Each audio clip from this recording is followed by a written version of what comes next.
Scaloni কি আবার তাহলে কোনো নতুন চমক দেখাতে চলেছেন? স্ক্যালোনি এখন পর্যন্ত নিকোপাস ভ্যালেন্টাইন বার্কো কিংবা জুলিয়ানো সিমিওনিকে নকআউট পর্বের গুরুত্বপূর্ণ ম্যাচে 1 মিনিটের জন্য মাঠে নামাননি। তবে কি তাদের এই গেম টাইম না দেওয়ার পেছনে কি লুকিয়ে আছে কোনো মহানির্দেশনা? কি হতে পারে এই মহানির্দেশনা, সেটাই আপনাদের জানাবো আজকের ভিডিওতে। গাইস, লিওনেল স্কলনি কি পারবে চিরপ্রতিদ্বন্দ্বী ইংল্যান্ডকে হারিয়ে ফাইনালের টিকিট নিশ্চিত করতে? লিওনেল স্কলনির হাতে রয়ে গেছে এখনো তুরপের 3টা তাস। কিভাবে ব্যবহার হচ্ছে সেমিফাইনাল এবং ফাইনালে, তো ভিডিওটি দেখে আসবো টিম স্পোর্টস ভিডিওতে। চলুন ভিডিওটি শুরু করা যাক। বিশ্বকাপ ফাইনালের কথা মনে আছে? ফ্রান্স যখন ভেবেছিল তারা আর্জেন্টিনার সব চাল ধরে ফেলেছে, ঠিক তখনই আনহেল ডি মারিয়াকে রাইট উইং থেকে সরিয়ে লেফট উইংয়ে খেলিয়ে পুরো বিশ্বকে চমকে দিয়েছিল লিওনেল স্ক্যালোনি। আর ফলাফল সে তো ইতিহাস। এবার নকআউট স্টেজের হাই ভোল্টেজ ম্যাচে আর্জেন্টিনার সামনে যখন চিরপ্রতিদ্বন্দ্বী ইংল্যান্ড, তখন ফুটবল বিশ্বের মনে একটাই প্রশ্ন, স্ক্যালোনি কি আবার তাহলে কোনো নতুন চমক দেখাতে চলেছেন? স্ক্যালোনি এখন পর্যন্ত নিকোপাস ভ্যালেন্টাইন বার্কো কিংবা জুলিয়ানো সিমিওনিকে নকআউট পর্বের গুরুত্বপূর্ণ ম্যাচে 1 মিনিটের জন্য মাঠে নামাননি। তবে কি তাদের এই গেম টাইম না দেওয়ার পেছনে কি লুকিয়ে আছে কোনো মহানির্দেশনা? কি হতে পারে এই মহানির্দেশনা, সেটাই আপনার দুর্বলতা ইদানিং দেখা গেছে ফুলব্যাক পজিশনে। প্রতিপক্ষের অধিকাংশ আক্রমণ বা গোল হজম করার পেছনে ফুলব্যাকদের ভূমিকা ছিল চোখে পড়ার মতো। আর এই সমাধান কিন্তু স্ক্যালোনির হাতেই আছে, আর সে হচ্ছে ভ্যালেন্টাইন বার্কো।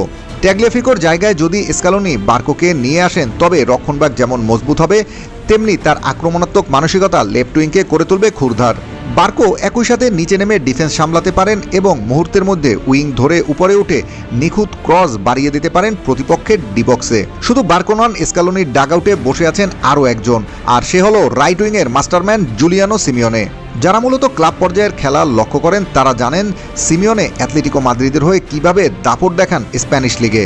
আর তাই যদি আর্জেন্টিনার রাইট উইংয়ে সিমিওনের মতো অত্যন্ত ক্ষিপ্রগতির একজন ফরওয়ার্ড থাকে, তবে ইংল্যান্ডের ডিফেন্স লাইন তছনছ হয়ে যেতে বাধ্য। সিমিওনের গতি আর নিখুঁত ক্রস লুফে নেওয়ার জন্য বক্সে ওত পেতে থাকবে হুলিয়ান আলভারেজ এবং লাউতারো মার্টিনেজের মতো বিশ্বমানের স্ট্রাইকার। অন্যদিকে রদ্রিগো ডিপলের রিপ্লেসমেন্ট হিসেবে যদি নিকোপাসকে নামানো হয়, তবে আর্জেন্টিনার মাঝমাঠ পাবে এক নতুন মাত্রা। এনজো ফার্নান্ডেজ এবং ম্যাকঅ্যালিস্টার রাইট ফুটেড প্লেয়ার হওয়ায় লেফট ফুটেড নিকোপাস মাঝমাঠে আনবেন নিখুঁত ভারসাম্য। তার বাঁ পায়ের জাদুকরী chip shot, wing change long ball এবং দূরপাল্লার বুলেট গতির শুটিং ইংল্যান্ডের গোলরক্ষককে থমকে দিতে বাধ্য। যদিও কোমর হয়ে নিকো তার জাত চিনিয়েছেন ইটালিয়ান লিগে বহুবার, এবার কি তবে নিকোই হতে যাচ্ছে ইংল্যান্ডের বিপক্ষে স্ক্যালোনির ট্রাম্প কার্ড? পুরো ঘটনা তো শুনলেন, এখন কি মনে হয় আপনাদের? তাহলে কি ইংল্যান্ডকে পুরোপুরি অপ্রস্তুত করতে এবং তাদের ট্যাকটিক্যাল অ্যানালিসিসকে ভুল প্রমাণ করতেই স্ক্যালোনি এই তরুণ তুর্কিদের নকআউটের শুরুর ম্যাচগুলোতে আড়ালে রেখেছিলেন?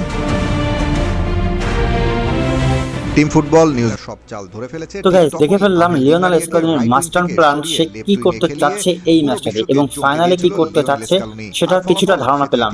তো দেখতে পাবো সেমিফাইনালে কি করে তারা। তো গাইস, আর্জেন্টিনা কি পারবে এই শিরোপা ধরে রাখার ধারাবাহিক বজায় রাখতে? এই ছিল আজকের ভিডিও। ভালো থেকে সুস্থ থাকুন।